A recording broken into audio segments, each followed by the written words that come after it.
theyeshiva.net.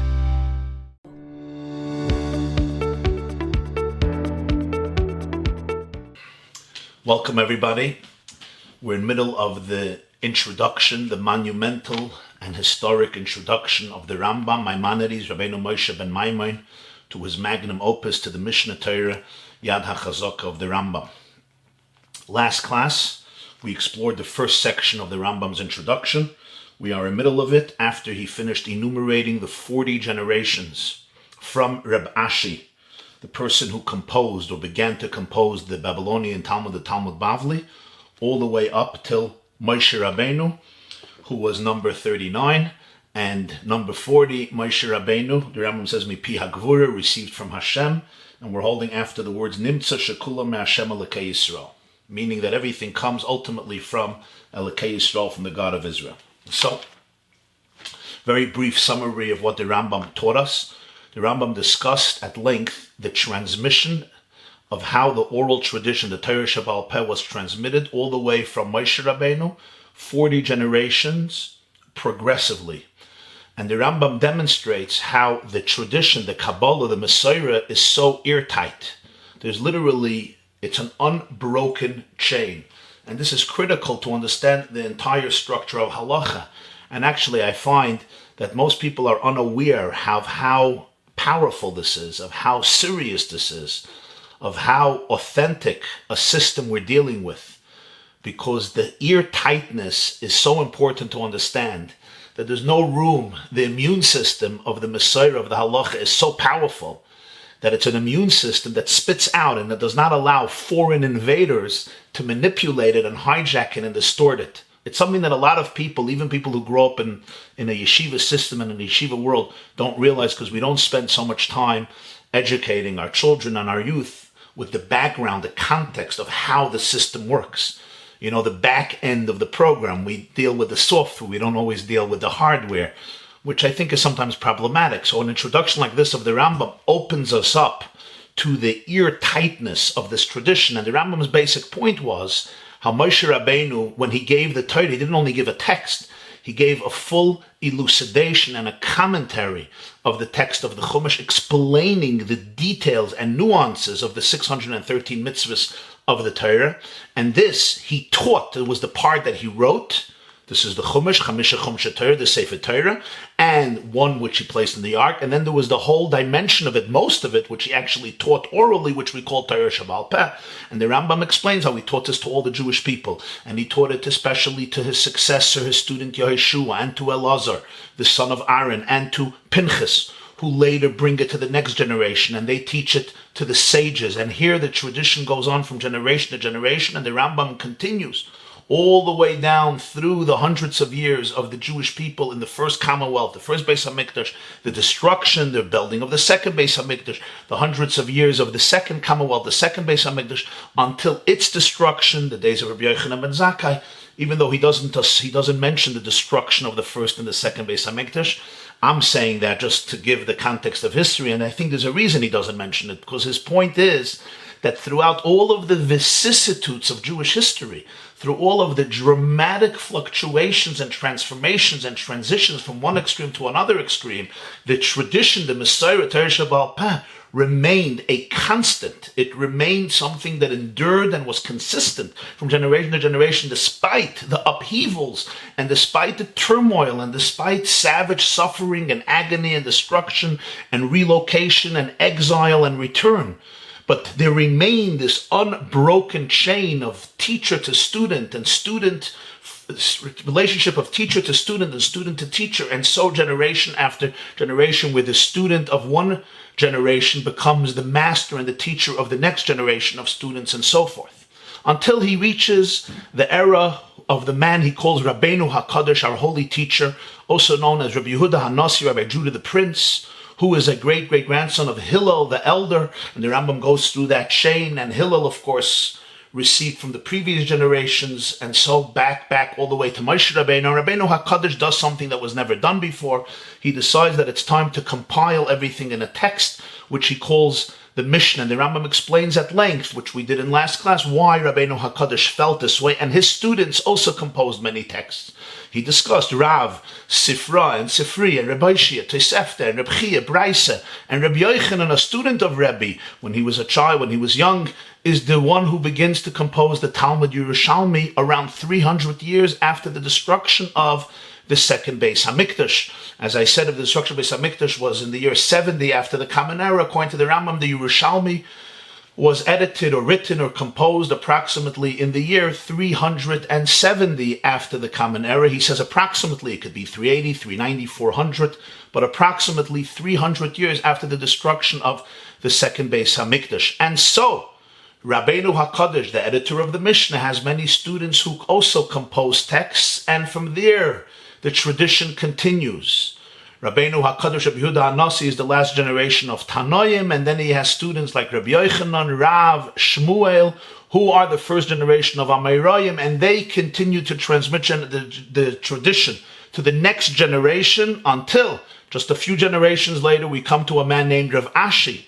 And Rav Ashi, as the Rambam put it, is number 40. He puts Rav Ashi and Ravina, who received the tradition from Rava, and then Mar bar Rav Ashi, the son of Rav Ashi, who received the tradition from Rav Ashi and Ravina. And therefore the Rambam summarizes, we have 40 generations from Rav Ashi all the way to Moshe Rabbeinu. And just as the Rambam went, he climbed the ladder downward from Moshe Rabbeinu down to Rav Ashi, he now returns and he climbs the ladder upward from Rav Ashi back to Moshe Rabbeinu. I asked the question why the Rambam does this. It seems redundant and superfluous. Everybody could just go backwards and do the calculations on their own. Different people presented different very interesting answers. I'm not sure what the answer is. It seems to me maybe on one level, the Rambam is trying to demonstrate through different ways, again, how eartight the tradition is. It's not just that the generation passed it down to another one and another one and another one and another one, all the way down from Moshe Rabbeinu to Reb Ashi. So Reb Ashi is this passive recipient of a glorious tradition and commentary and an approach and interpretations and so forth. The Rambam also explaining that every student experienced and understood how monumental he was in this unbreakable chain, how he really constituted an indispensable note in this ongoing symphony of Judaism and of Torah throughout the generations. It's not just I'm living in a particular milieu and I happen to be a student of a great teacher and I'm learning from him. No, I become aware that I am learning from him, and he received from the person who taught him, who received from the person and the court. The Beis Din wasn't only one, it was many people. From him all the way back to Yeshua ben Nun, Elazar, Pinchas, all the way back to Moshe Rabbeinu, who receives it from the Rebbeinu Shalom himself. So there is an active, dynamic interchange and interplay, what you would call milmaila lamata and milmata lamayla. The flow goes from higher to lower, and it also goes back where each student understands and appreciates. You're not just somewhere in a link and you happen to have a teacher. You appreciate where your teacher came from and where he came from and he came from and he came from and he came from. So you see yourself directly as part of a continuum, a glorious, magnificent, historic continuum, which begins with Moshe Rabbeinu, who received from the Rebbeinu Shalom himself. So the Rambam wants to emphasize how it works in both directions. And it's important to understand here, even though the Rambam doesn't give years and dates, but it's worthwhile to mention it, just we should be able to appreciate it in our own lives and where we are today in Jewish history, because Moshe Rabbeinu, the Jewish people, according to our tradition, left Egypt and received the Torah in the year 2448 since creation. That's 2,448 years since creation. Beis Alafim Taf Mem Ches. The destruction of the second Beis Hamikdash happens in the year 3830. Gimel Alafim Taf Taf Lamed. Again, some say it was 28, 29, or 30. In the secular calendar would be the year 68 or 69 or 70 after the Common Era. Let's keep it 70 for now, just because it's a round number. So 70 after the Common Era is the destruction of the second Beis Hamikdash. How many years is that after Matan Torah? That's close to 1,800 years, right? That's 1,782 years. 82 years. Memches. right? It's almost 1400 years. It's 1,382 years since Matan Torah. Beis Alafim Taf Mem Ches, the Gimel Alafim Taf Mem Ches is 1,000 years, and then you have 548, 648, 748, almost 1,400 years. A little less, 1,400 minus 18 years. That's 1,382 years. I hope I'm making the calculation correct. So that's almost 1,400 years from Moshe Rabbeinu till the destruction of the second Beis Hamikdash, which is Rabbi Yochanan ben Zakkai. Now you have 300 years later, the Talmud Yerushalmi is composed. That's 300 years later. That's around 1,700 years from Moshe Rabbeinu. And then you have, as the Rambam is going to say, 100 years later, approximately, the Babylonian Talmud is composed. That's almost 1,800 years from Matan Torah. So from Moshe Rabbeinu to Reb Ashi is 40 generations, which is close to 2 millennia, around almost 1,800 years. And you have 40 people who represent the tradition. It's not just these 40 individuals. They are snapshots of generations of Jews who were disciples and students. Which means, if we look at Jewish history today, the majority of Jewish history, almost 1,800 years, is from Moshe Rabbeinu to Reb Ashi. Now, from Reb Ashi till today is less than 1,800 years. It's around 1,500 years, maybe a little more. So the majority of Jewish history happens simply in years in this first 40 generations. But the same is true about our generations, because this tradition continues. From Reb Ashi, it continues. And it would be fascinating to make a list from Reb Ashi till our very generation today. And my speculation is that it wouldn't even be 40. It would be less than 40. So we see here how airtight the Messiah is. Every single one of us sitting here at this class and learning Rambam is an active part in this unbreakable, airtight, indestructible tradition that the Rambam is bringing to life here. We're not only learning the words of the Rambam in the 12th century, 1100s, when the Rambam is writing these works. We're soon going to see the exact year when he wrote this introduction, because he's going to mention it soon. But we are also part of this active tradition that goes back before the Rambam, all the way back to Moshe Rabbeinu. So there is an active participation and partnership in the transference of energy and information and wisdom and divinity and Torah from generation to generation, all the way down from Moshe to Reb Ashi, and then it continues. You can go. Reb Ashi taught his son, and his son taught, etc., all the way down to this time. And this time, again, from Reb Ashi to now is less in years than from Reb Ashi to Moshe Rabbeinu by Matan Torah. So, we have the 40 generations, Moshe to Reb Ashi. Reb Ashi received from Rava received from his Rebbe all the way back to Moshe Rabbeinu. And the Rambam says, Nimtza shekulam me'Hashem Elokei Yisrael. Now let's continue inside. Kol elu hachachamim haniskarim. All of these sages that we mentioned, the Rambam mentioned so many names, and I know for many of you who learned this the first time, it's very confusing. Somebody called me and says, so much information in one day. I urge you to review it and review it again, review it a few times. And after you review it a few times, you'll see that you'll actually get it, because it's very organized, it's systemized, it's structured. As I said, it's very airtight. There's no manipulation here. It's very, very authentic. And the Rambam wants you to understand how this works. So therefore, review it again. Review the previous year, the beginning of the introduction again, with me or on your own, however you want to do it, or with another teacher. So, Kol elu hachachamim haniskarim. All these great sages, him gedolei hadoros. They were not just wise people, they were leaders of generations. They were the great sages of generations. Mehem, many of them were Rosh Yeshivas. They were heads of yeshivas. They had academies of learning where they trained and they taught and they mentored and they guided thousands or hundreds of students. Umehem, some of them were Rashi Golios. They were the heads of the Jewish communities in the exiles. So they were also political leaders. They were leaders. They were influencers. They had a lot of clout, sometimes on behalf of the government. They were the heads of communities, not just of academies, of places of learning, but of communities. Umehem Sanhedrin G'dayla. Many of them were members of the Great Sanhedrin. The Great Sanhedrin is the central Jewish Supreme Court, which numbered already from the days of Moshe Rabbeinu 71 members, and these were 71 of the brightest and the greatest of the Jewish community. We're going to get, God willing, we're going to get to Rambam, Hilchas Sanhedrin, the laws of Sanhedrin. That's a little bit far away, but not so far away, where the Rambam will discuss exactly how they nominated somebody to the Supreme Court. But in every generation, there was 71 members. This dissolved at some point in history. He's going to discuss that as well soon.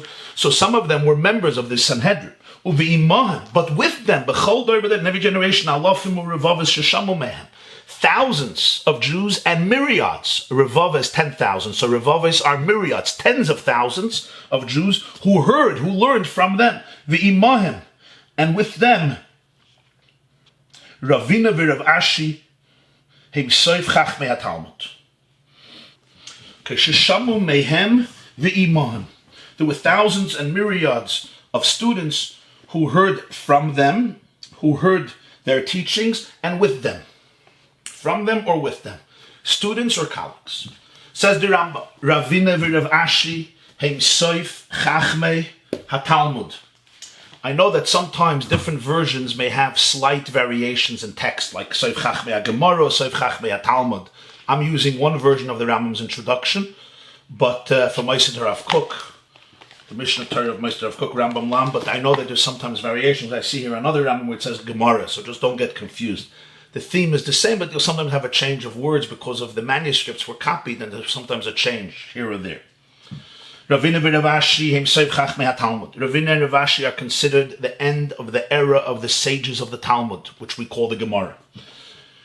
Rav Ashi hu shechiber Talmud habavli be'eretz Shinar achar shechiber Rav Yochanan Talmud HaYerushalmi b'kemay me'ah shana. It was Rav Ashi who composed, who authored the Babylonian Talmud in the land of Shinar. Shinar is Babylonia, present-day Iraq.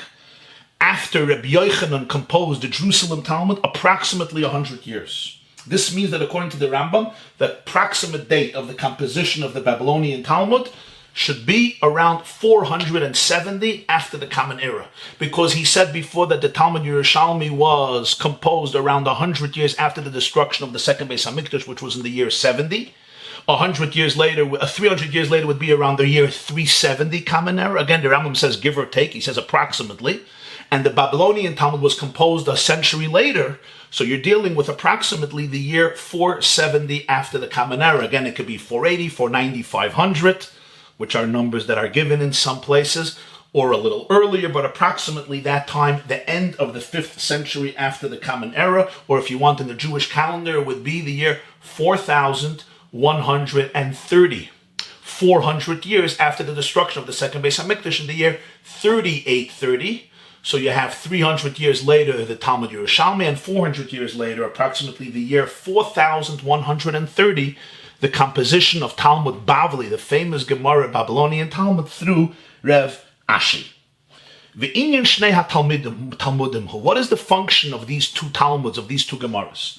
Pirush divrei ha-mishnah bir amukaiseha. It's the elucidation of the words of the Mishnah and explaining its depths. The Mishnah that was composed hundreds of years earlier through Rabbi Yehuda HaNasi, who was the Rebbe of Rabbi Yochanan when Rabbi Yochanan was a child. Rabbi Yehuda HaNasi composed the Mishnah approximately 150 years after the destruction of the second Beis HaMikdash. Approximately. Which means, if the second Beis HaMikdash was destroyed in the year 70, Rabbi Yehuda HaNasi composed the Mishnah around 220. Around. The Rambam doesn't give the exact year or date. But that's the estimated time when Rabbi Yehuda HaNasi composed the Mishnah. Could be a little later, could be a little earlier, but it continues then. It begins around that era, around 200, 220 after the Common Era. That's the Mishnah that we discussed earlier. But now you have a Talmud Yerushalmi, then you have a Talmud Bavli. What is this? So the Rambam says it's to explain what is the Mishnah, to unravel the depth, the intricacies, the nuances, the details of every single Mishnah. But not only that. And all the ideas that were developed and innovated in every single Jewish court and Sanhedrin from the days of Rabbeinu HaKadosh until the Talmud Yerushalmi and Talmud Bavli was composed, which is a few hundred years.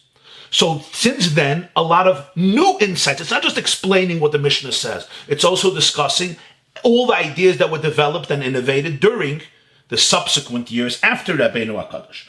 Now, says the Rambam, Umishnei HaTalmudim.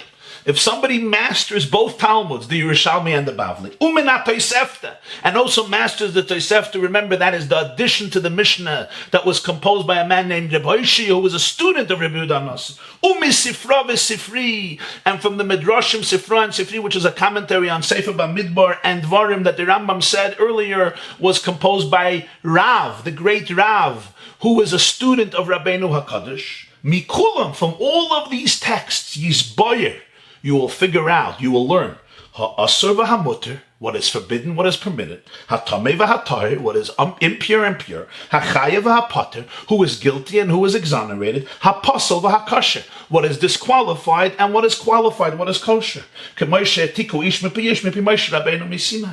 The way they transmitted it, the way they taught it, person to person, all the way back to the mouth of Moshe Rabbeinu in Har Sinai. So you were going to learn all of these details of halacha, the way it was received one person from another in the chain extending back to Moshe Rabbeinu. What are all these terms the Rambam says? Asur, mutter, tamei, tar, chayev, pater, pasel, kasher. I think it's worthy just to clarify what it means. Forbidden and permissible would be, this food is permissible, this food is forbidden. That's called asur and mutter. Or this malacha, this act is forbidden on Shabbos, this act is permissible on Shabbos. Clean and unclean, pure and impure, we will say, is this vessel is pure, this vessel is impure. This person is pure, this person is impure. This condition creates impurity, this condition doesn't create impurity. This was a major part of Jewish life, Tumah and Tara. Today it's not so applicable in contemporary times, much more limited form, but in ancient times it was essential to the fabric and the daily routine of Jewish life, especially in the Holy Land. We're going to get to that section in Rambam where everything will be outlaid, God willing, in an encyclopedic and very organized and systemized form, because I know most people, when they hear the words Tumah and Tara, they shut down. But that's pure and impure. Then you have Chayev and Pater, guilty or exempt, right? We go to court, you say that I owe you $1,000. Am I guilty? Am I not guilty? And finally, Pasel Kasher. Is this person qualified to be a witness, or is this person disqualified? Is he puzzled to be a witness? Is this animal qualified to be an offering, or is this animal disqualified? Is this meat of the carbon qualified or not qualified? These types of questions, those are the categories. So the Rambam says, when you master all these texts, you'll realize and you'll figure out everything that is either permitted or forbidden, clean or unclean, guilty or innocent, kosher or not kosher, disqualified or qualified. The way it was received person to person to person back to Moshe Rabbeinu on Har Sinai. But that's only one thing you're going to discover. You're going to learn all the traditions that were presented orally. Gam Yisboyer, man, but you'll also learn something else. Dvarim shegaznu chacham manavim shebechal dor v'dor lasas siag l'Torah. There were edicts, things that sages and prophets in every generation they instituted in the Jewish world in order to create a fence around Torah. Kamesh, where did they get this authority from? So let's give an example. We don't eat chicken and milk. The Torah doesn't say not to eat chicken and milk.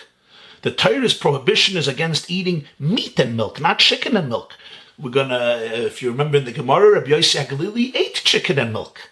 This is something that the sages prohibited as a fence around Torah. You know, sometimes if you have a very dangerous zone, you have a Manhattan Project, you have a nuclear reactor, it's extremely dangerous, or something else that can be a hazard, you build a fence. Why do you build a fence? Around a cliff, they're going to build a fence. Why? Don't jump off the cliff. Problem is you don't want people getting close to it. So you build a fence. That's called a siag l'Torah. The sages in every generation who understood how serious and how hazardous and harmful something that the Torah prohibits can be for the Jew and for the Jewish soul, they created a fence so you don't even get close. So, but where do they have the authority to do this? If Moshe gave it over from God, great. If Moshe didn't get it over from God, where do you have the authority to do this? So many things on Shabbos. Take on Shabbos, for example, something called muktzah. I'm not allowed to move a laptop from one place to another place in my house, right?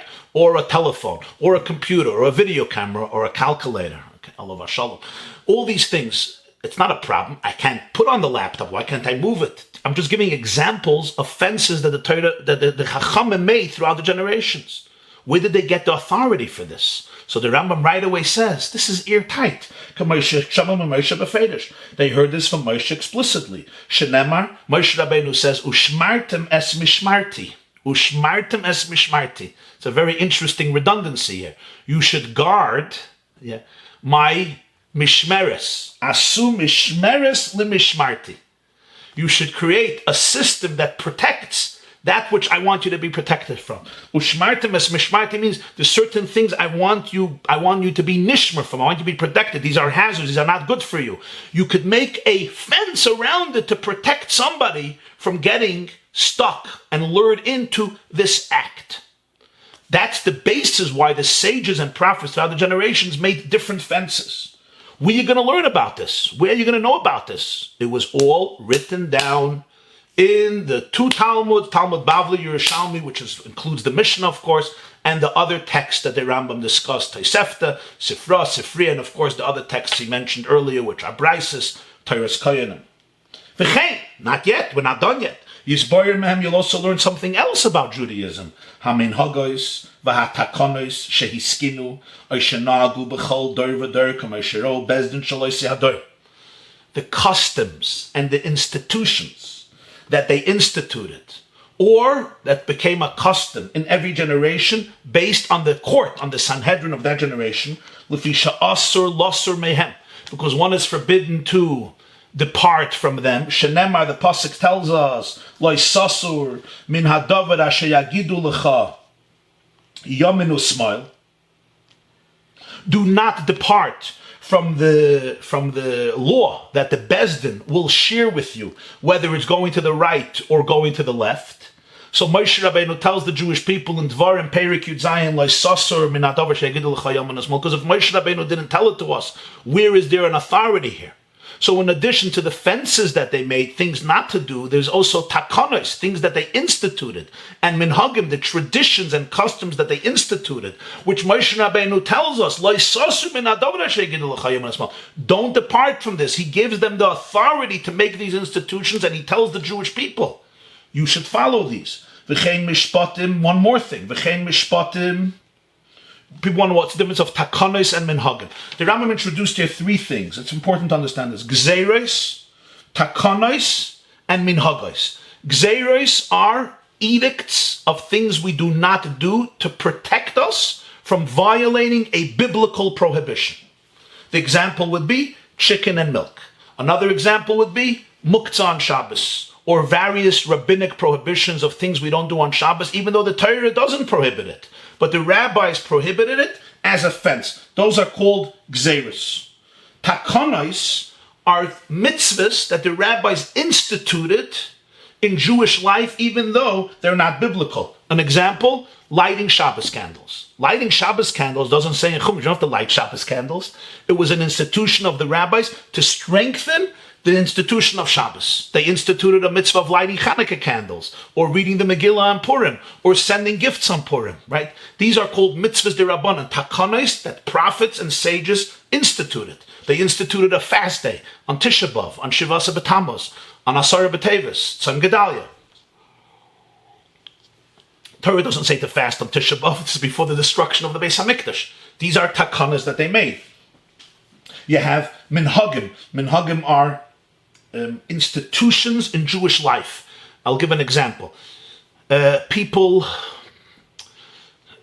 for funerals, they would carry out the corpses decorated in beautiful, beautiful clothes. And as the sages put it, ironically, that some people, worse than the death, was the expenses that they had to deal with for the funeral. So Ram Gamliel instituted that when he dies, they should take him out in simple white shrouds, tachrichim, to eliminate this headache and this chaos, and that becomes a minhag. It's not obligated in Jewish law, but this became an institution of how Jewish life should exist. These are different types of minhagim. Okay, next.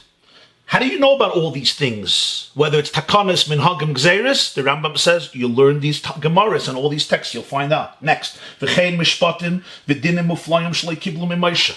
V'danu b'hem be'ezdin shaloisi adar b'midas sha'atayra nidreshes b'hen u'pasku oisam haskein v'gamru sha'adin kachu hakel chibir abashi b'talmud imais Moshe Bad Yamav. Here the Rambam gives us the next category.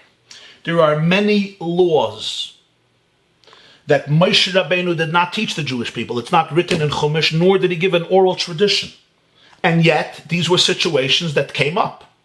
You don't have in Chumash or in the traditions of Moshe Rabbeinu every single verdict about every single circumstance that will arise in Jewish life. First of all, there are things that didn't happen in the days of Moshe Rabbeinu. Based on the progress of science and physics and technologies, new situations come up. Also, so many different cases and situations that simply couldn't be contained in the text of Chumash and even in the tradition that he gave over, notwithstanding the enormous quantity of mitzvahs and their explanations. So what happened? Moshe Rabbeinu gave the Jewish people a formula. The constitution of Chumash, the constitution of Torah, has also with it the methodology of how to use the text in order to deduce laws for all new situations and circumstances. A court can't just get up and say, you know what, let's make this the Torah law. There's no anarchy in the Jewish tradition of halacha. This is maybe one of the most critical points here. So nishkin hefkevel, there's no anarchy. There's no such a thing. A rabbi gets up one day and says, you know what, I don't like this, let's prohibit it. Oh, I like this, let's make this new mitzvah. I think this will become the new Torah law. Some people, erroneously, they don't realize how it works, so they think it happens this way. There's no such a thing. That's why the Rambam will not stop with this tradition, this way and that way, up and down, because everything has to be accounted for. Where did he get this from? What's the source? How did it develop? What year was this instituted? Who instituted it? What were the reasons for it? Who is the authority behind it? Who took a vote? Because this is essential to the absolute integrity and immune system of halacha. So Moshe Rabbeinu gave a formula. They're called Shloish Esrei Midas. Midas Shatayr Nidreshes. Midas Nidreshes means the measuring sticks by which you can expound Torah. There's 13. One is called Kal V'Chomer, Gzeira Shava, Binyanov, Klal Prat, Pratu Klal. We say it in the morning.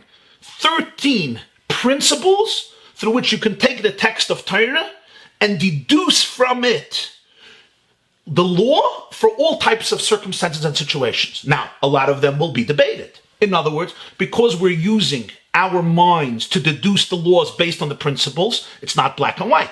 That's why the Mishnah and the Talmud are filled with so many debates. If Moshe Rabbeinu would have just said clearly what the law is, nobody debates if tefillin should be black or red or white. There's no debate about that. There's no debate if on Sukkot we use an esrog, or we use a cherry, or we use a watermelon, or we use an orange, or we use a pumpkin. There's no debate about that. Why? I never heard of a Jew coming in Sukkot with a different fruit. He likes an apple. It says a beautiful fruit. No, I think apples are beautiful. There's no debate about that. But there's plenty of issues in halacha. There are debates. So people think it's just debate. It's not just.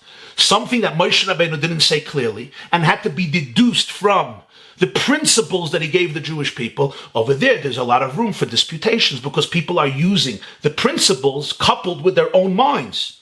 And here too, Moshe Rabbeinu gave a formula how to decide when there's a debate. How do you know what's right? What does God want? The answer is you usually follow the majority of the Sanhedrin. They had to take it to vote. So how do you know all the new laws that came up and what the sages concluded based on the formulas and the principles that Moshe Rabbeinu gave them? Here again, this is what the Rambam says. All of this, Reb Ashi undertook a monumental task to compose it all and bring it together in the Gemara from Moshe until his day. Reb Ashi wanted to make sure that 1800 years of Jewish tradition from Moshe Rabbeinu to Reb Ashi will not get lost. And everything will be put there. So let's summarize. What did Reb Ashi give us in the Gemara? What did he give us in the Gemara? Number one, he gave us an explanation of all the words of the Mishnah, understanding what the Mishnah says. And that means we have all the traditions that come from Moshe Rabbeinu, everything oral. We have it all in the Gemara. It's in the Mishnah, but the Mishnah is so concise and brief, the Talmud needs to unravel and explain. That's number one. Number two, all the edicts, all the decrees, all the fences that were created throughout generations. Number three, all the takanes and minhagim, the positive traditions and institutions that the sages and the prophets instituted in each generation. Moshe Rabbeinu authorizes the Bezdin to do all of this, because if not, they wouldn't have the authority to do this. This is not a man-made system. This is a system that comes from Moshe Rabbeinu, from Hashem. So therefore, he gives them the authority. And finally, the last thing you're going to have in the Gemara is what? All of the new situations that came up throughout all the years, all the centuries, and the way Torah law, the system of halacha, is applied to all these circumstances. The Talmud will bring everything up in its book, in its texts.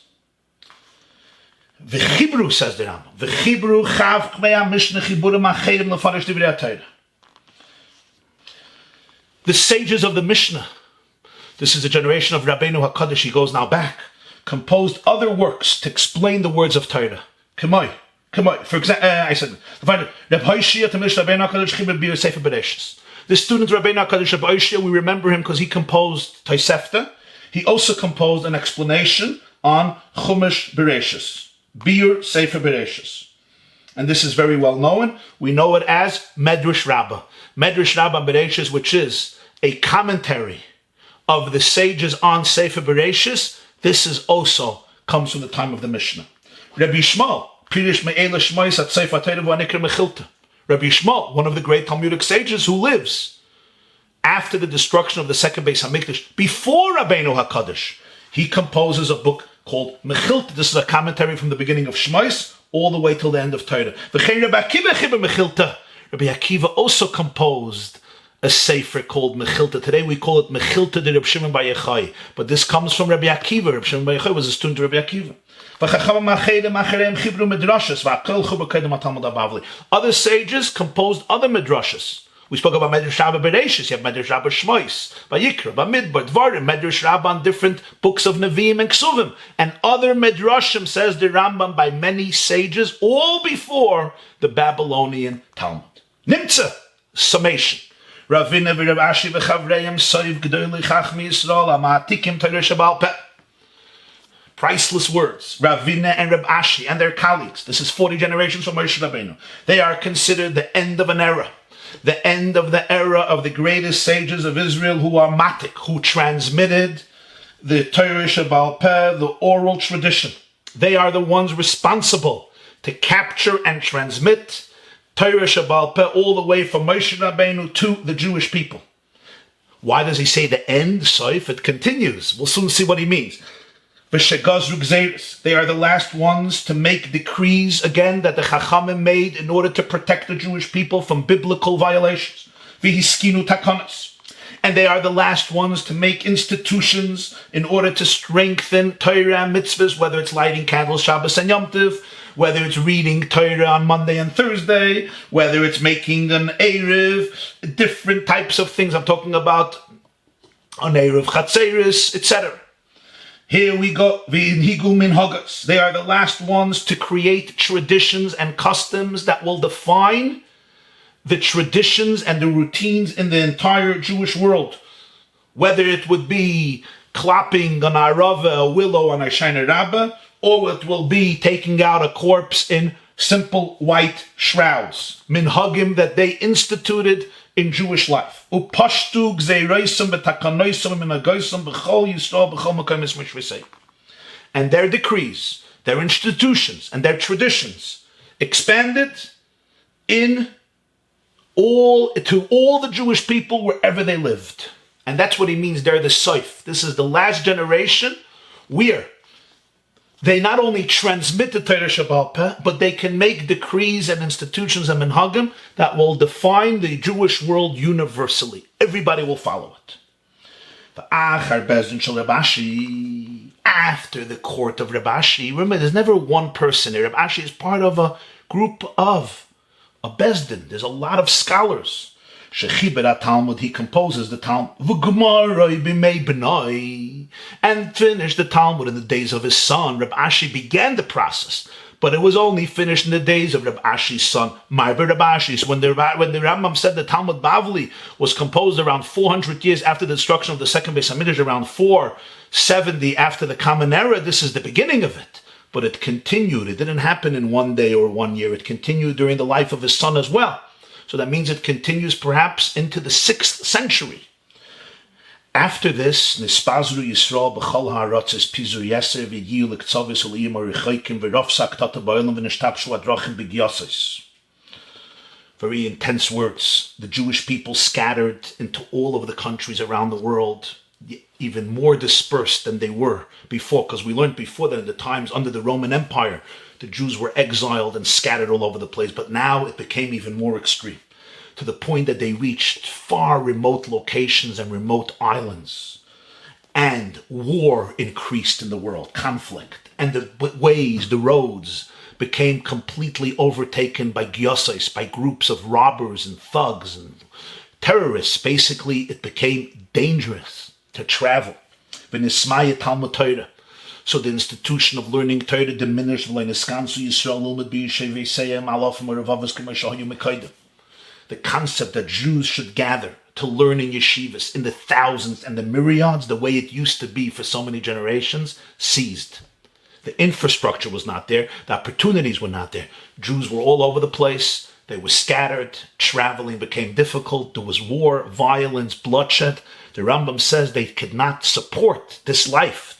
This life was not feasible anymore. It was not attainable. Ella, what happens? Miskaptzim yechidim hasridim asher Hashem koiri b'chol yivir b'chol medina u'medina v'oiskim b'toyram evinim b'chiburi acharchamim kulam v'yoidim em derech hamishpat ha'echo. Individuals. He said individuals, survivors, that God summons in each city, meaning those who felt the divine calling that they must uphold this sacred tradition to be able to ultimately change the world and revolutionize the landscape of planet Earth with the vision and the values of Torah, beginning with the Jewish people.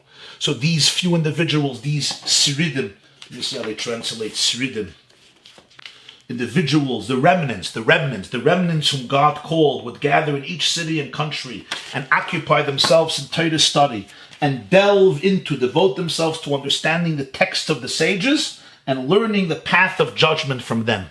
This became more of an individual endeavor, a few here and a few here and a few there. They didn't have that cohesive and integrated system anymore. It was simply not possible due to the difficult circumstances and the sociological factors that pervaded the planet. And any Jewish court that arose after the era of the Talmud, which means after Reb Ashi, approximately in the year 500 after the Common Era. Once you get to the next generation afterwards, V'gazar, even if this court made a decree, they realize that there is something very hazardous and they have to warn, they have to protect their people. Oihiskin, or they made an institution. Oihinik, or they made a custom. Libnei Medinasai, for the members of their country, or Libnei Medinas Rabbis, or maybe many countries. Loi Pashtu Maisav B'chol Yisrael Neirechik Meshvesem B'Shibush Adrachim. Their actions did not expand to all of the Jewish people because of the remoteness of the communities and the difficulty of travel. So there was no way that the message could travel, and the infrastructure was not there anymore to create that integrated unit. Since the court of that country are individuals, and the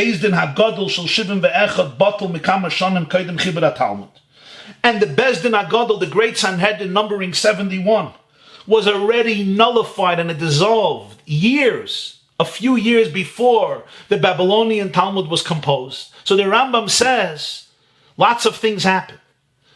War increased. Jews were scattered everywhere. Travel became extremely difficult. There was a lot of violence and bloodshed, and the roads became dangerous. Plus, there was no Sanhedrin anymore.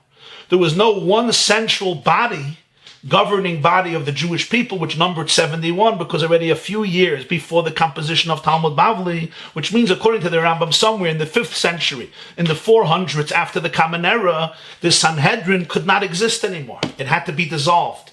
Again, they didn't have that infrastructure for it. So now you don't have one central spiritual body of Sanhedrin that existed from Moshe Rabbeinu all the way almost till Reb Ashi. For close to 2,000 years, the Sanhedrin is gone. What you do have is, in different communities, different countries, different communities, you have a Bezdin, you have Jews who dedicated themselves to the learning of Torah, to the understanding of Torah, to the elucidation of the texts. exploring, delving into, spending time and resources, not in the same magnitude, not with the same numbers, not with the same amount of teachers. You didn't have that.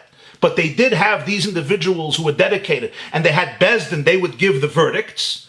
So even when they made a decree or they made an institution, you did not have anymore the central authority that combined all of Klal Yisrael, because you didn't have Klal Yisrael, they were scattered. What you had was an individual Bezdin. So therefore, what happens? Lefichach, ein koifen anshe medina zu line keminig medina hacheres. We will not compel the Jews of one country to follow the standards and the laws of the Jews in another country. We're talking not about the laws that were received from Moshe Rabbeinu or subsequent generations. We're talking about the new ones that were instituted after the generation of the composition of Talmud Bavli. We will not tell this court to accept the same decree that another country in its country, another court in its country made. A classic example for this would be Kitnius, right? In the Middle Ages, I don't know, what is it, the 12th century, the 13th century, maybe a little earlier, the Ashkenazic Jewish courts forbade eating Kitnius on Pesach, legumes on Pesach. We don't eat Kitnius. The classic example would be rice, corn, etc. And there was a reason for this. And that is that the rice paddies grew right near the grain, and they constantly saw that you're making rice, and inside the rice, there's mixed grain, and so you're cooking the grain, and you have chametz on Pesach. So therefore, they made a prohibition that kitnius should be prohibited on Pesach. There were other reasons. This is not a universal Jewish tradition. There are Jews who eat rice on Pesach. Our holy Sephardic brothers. Why? This is a classic example, because it's not mentioned in the Talmud Bavli. It comes much later. This is already a generation after the Rambam. So therefore, Bezdin did it for the Jews in its province, but you don't force another Bezdin to follow suit. Not an institution to do something, and not a prohibition to abstain. It remains exclusive to this community of Jews. V'chein im limit echad me'agoynim shederech hamishpat kachu v'nizboy lebezdin acher shamad acher of shein zederech hamishpat hakasav v'talmud ein shayman l'rishon ela l'misha adas noitel l'dvadav bein rishon bein acher. If one of the Gaonim is one of the great geniuses who lived subsequent to the composition of Talmud Bavli, taught that this is the right way to paskin, this is the right law under these circumstances. Again, it's not something that's explicit. It's something that he had to deduce, or he had to use the pre-existing texts in order to apply to different situations. So it's something that required innovation. Now there's another Bezdin that lived after him, and they decided that's not true. That's not the meaning in the words of the Talmud. Talmud says something. He said, this is how you have to learn it. This is how you have to apply this after you do from it. This is the meaning of the words. And they come and they say, it's not. You don't have to listen to the first one.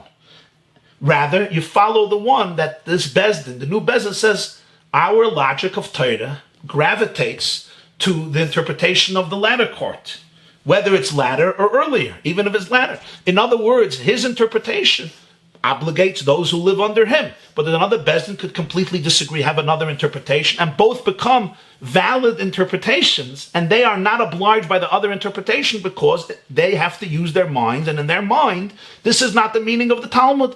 And therefore, here we are suddenly becoming observers of a new phenomenon in Jewish history, and that is the same Torah Shebaal Peh, which is completely based on an airtight system of authenticity and integrity, can splinter into different traditions and variations throughout all of the countries. After the Talmud Bavli, there will not be anymore a universal Jewish custom that doesn't come from earlier. Now, it's important to emphasize, 90% of Judaism remains exactly the same and universal, because everything till the Talmud Bavli obligates all Jews. There will not be a difference between Ashkenazim and Sfardim. Everything that's clearly recorded in the Talmud. The difference will be anything that was added in later generations, whether a decree, whether a custom, whether a mitzvah, whether an institution, whether a tradition, or an argument in how to interpret the Talmud. The Talmud is still ambiguous in many ways, even though the Talmud came to clarify the Mishnah. But in the times of the Mishnah was very clear. The time of the Talmud, the Mishnah needed elucidation. Time of the Rambam, the Talmud needed elucidation. So they can argue what is the meaning of the Talmud. There'll be also an argument.